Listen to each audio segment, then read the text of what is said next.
Hello, my name is Nancy. I'm an educator, a lifelong learner, a mother, a grandmother. I like to garden in my backyard. And I'm also the author of this book, Keeping Kids and Teens Safe and Happy, Helpful Tips for Parents and Grandparents. I've said many times on this show, I was motivated to write this book because when I first moved to Newtown, Connecticut, about 5 years ago, there were a number of accidental child drownings, which greatly upset me. And I thought to myself, I have to do something. And that is why I was motivated to write this book. And then what I found is that there are so many different accidental things that can happen. And I'm trying to bring awareness. And that's what this TV series is about. And that's what this book is about. And in a few weeks, I will go to a benefit for one little 2-year-old girl that drowned in her backyard pool before a party. Parents got distracted. That can happen easily before a party. And there will be a benefit because her parents are trying to keep her memory alive, and they raise a lot of money to give to children's charities throughout Connecticut. And I'm happy to be able to go to that benefit because this is a subject that is very close to my heart, as I've mentioned many times. I also want to repeat something I've said before, that a lot of diving accidents happen in the summer in the Northeast. Young men are paralyzed. It happens mostly to young men. So if there are young adult men or teenagers in your life, please warn them. Girls too, but it primarily happens to young men who are dared. So we have to be very careful with children, teenagers, and even young adults around water, because accidental drownings can happen, or paralyzation from diving accidents. So I just wanted to review that today because we are coming into the summer, and unfortunately, there will be accidents. Every summer there are, and it's very, very sad. So we have to be very vigilant when we have children to remind them of these things that can possibly go wrong. I also want to talk about a very important topic today that I have spoken about many times. There is a chapter in the book about it in the back of the book. The book is divided into 2 parts. The first part is keeping kids happy, keeping kids out of trouble and safe. And the second part is about keeping kids happy. And I talk about in chapter 60 in the back of the book about the challenges and benefits of artificial intelligence. And I have discussed this numerous times because I think it's a very serious topic. And what's interesting in some of the college commencement speeches that have been given in the last few weeks, whenever a commencement speaker brought up the subject of AI to the recent graduates at colleges, they were booed. Apparently, young adults and teenagers as well are very nervous about AI. They're worried about jobs in the future, AI taking their jobs, their careers. And so these commencement speakers were booed, which is very, very interesting, I think.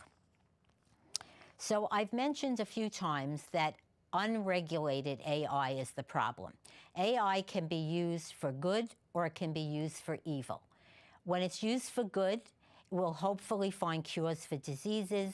There will be early diagnoses for diseases, and it can help humankind. There'll be advances in science and the medical field, and also helping the elderly with loneliness. They even have desktop robots that interact with older people who live alone, and that gives them a lot of comfort. And they found that it reduces loneliness in the elderly. So these are the positives, and there are many, many positives of artificial intelligence and this technology as it develops. But some people believe, as I do, that there has to be guardrails and there has to be global regulation amongst countries. And I hope politicians will realize this and start it going, because there are very many people, experts in the field, people who've worked on this for 20 years, who are very nervous about AI that becomes more intelligent, that's developed to be more intelligent than human beings. That's called general or super intelligence. And when that happens, we don't know if it can be controlled. The experts don't know if it can be controlled. And some people say, oh, that's a myth, but I don't think it's a myth. When you listen to these experts talk, they say it could be a real problem and AI could become uncontrollable. So I found it very interesting, and I was very happy, actually, when in May, at the end of May, Pope Leo XIV wrote his first encyclical, which was released, and he was there in Vatican City when it was released, and that was unusual. And there was also a member of the tech community there as well, a co-founder of Anthropic, the tech company. And of course, there were journalists, reporters, cardinals. And what he said in this encyclical, the Pope, is that AI should have guardrails, that he is concerned with AI becoming a danger to humanity. So some people question, why is the Pope getting involved in the discussion of AI? Shouldn't he be mainly concerned with saving souls? To which I would reply, how can the church, any church, whether Catholic or Protestant, save souls if there's no souls to save? Really? You know, so that could happen. According to the experts I listen to, AI could become very dangerous very quickly, and we're not talking about 10 or 20 years from now. They're developing it so quickly, it could be 5 years from now. So what is an encyclical? Because many people don't know what that is. An encyclical is a formal pastoral letter issued by the Pope, and it goes out to the bishops of the Catholic Church. But in recent years, it is really aimed at the whole world. It usually covers a social issue or a relevant topic of the day. So the Pope has mentioned AI before, and the previous Pope, Pope Francis, has also mentioned it, but never in a formal way. So this encyclical is a formal way for him to get his message across. Will AI be used for good, or will it be used for evil? Will there be guardrails? So on another episode, I mentioned about out-of-control AI. There was a warning in the Old Testament about golden calf, about false idols.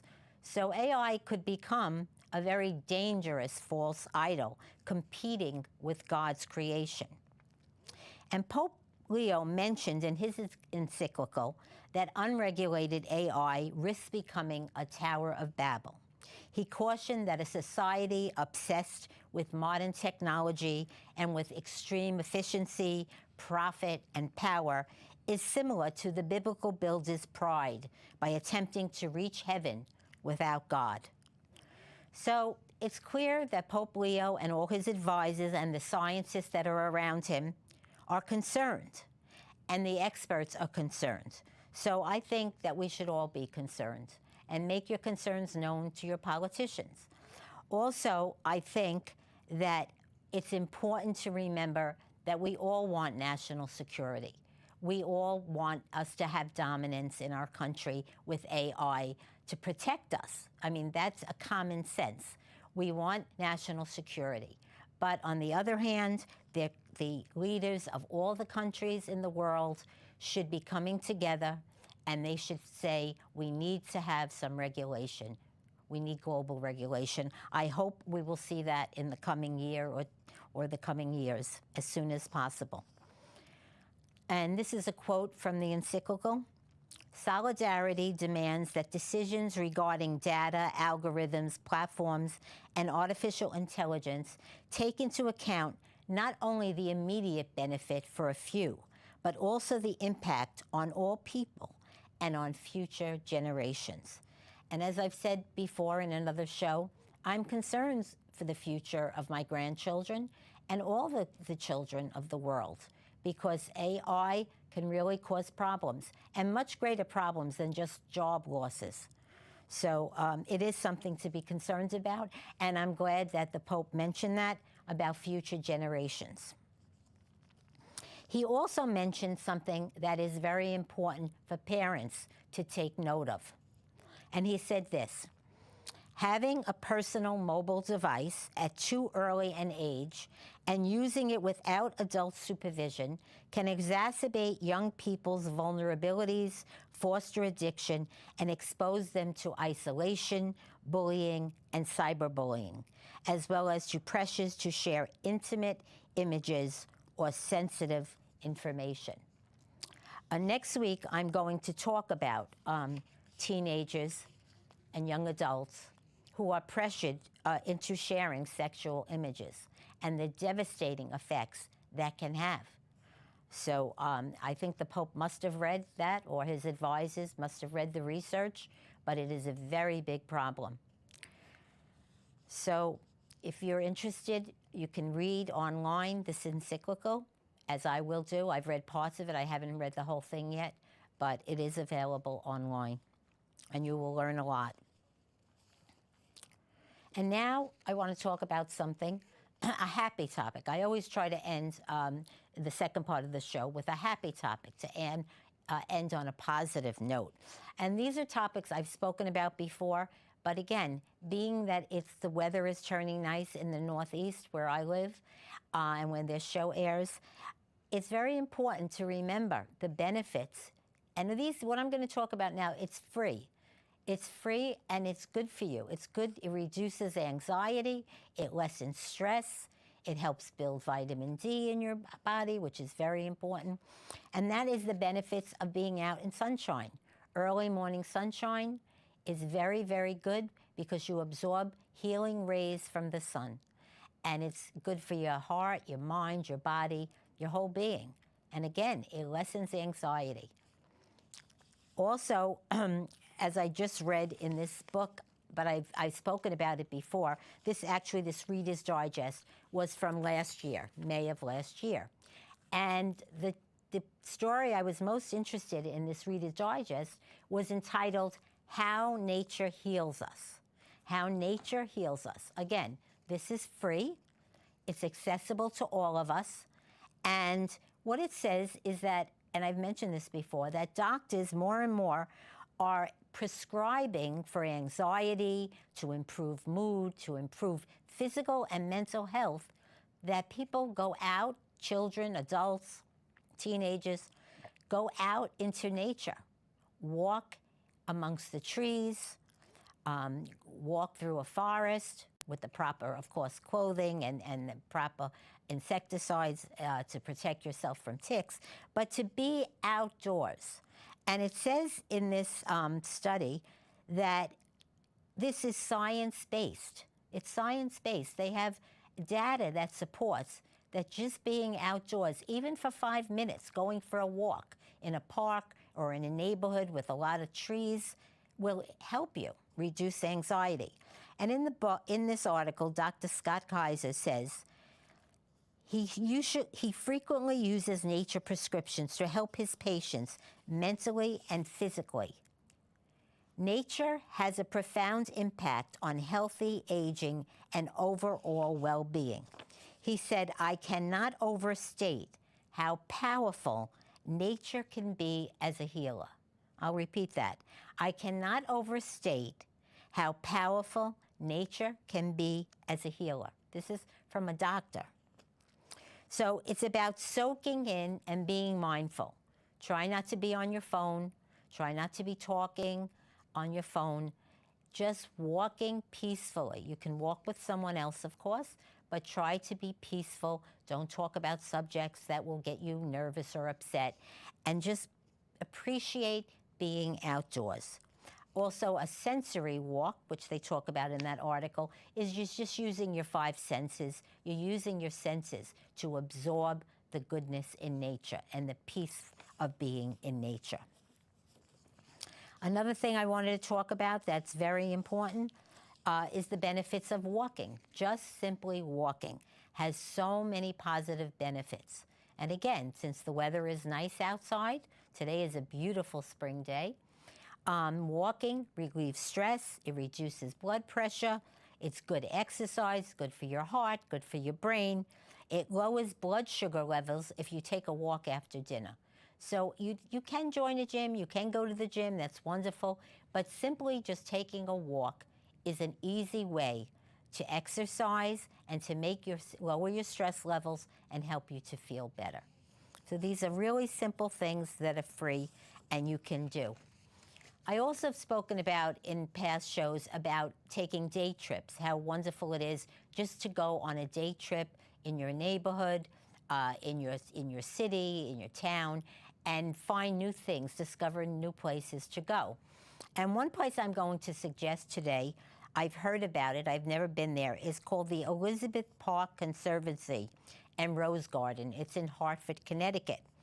People describe it as a floral paradise with beautiful gazebos, trails, ponds, a breathtaking rose garden in June. It's also child-friendly. It's free of charge. It's open from sunrise to sunset every day of the year. And you can even picnic in the park. And again, it's free. So consider going to the Elizabeth Park Conservancy. I think your children will love it. Give them appreciation of the beauty of flowers and trees, and the walk will be healing for your whole family. It will be a healing day. So I just wanted to suggest that.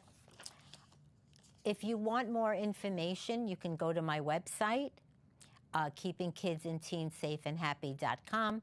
I have some good recipes, healthy recipes to keep kids healthy, to keep you healthy on the website. And also, if you're interested in my previous topics and you've missed the shows, I've been putting them up on YouTube.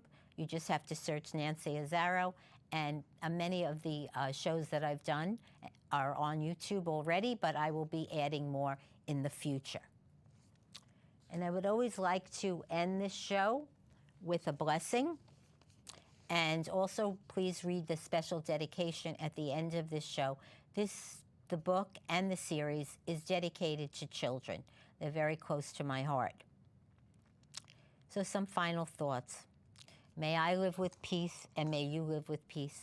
May I live with goodness, and may you live with goodness. May I be kind to others, and may you be kind to others. May I be a healing presence, and may you be a healing presence for others. May I find meaning and purpose in my life, and may you find meaning and purpose in your life. May I remember to be grateful every day, and may you remember to be grateful every day. I would like to thank Western Connecticut Community TV for their training and ongoing support. And I'd also like to thank Lindsay, who is the director, and she makes this show possible. Thank you for watching this show. See you next time.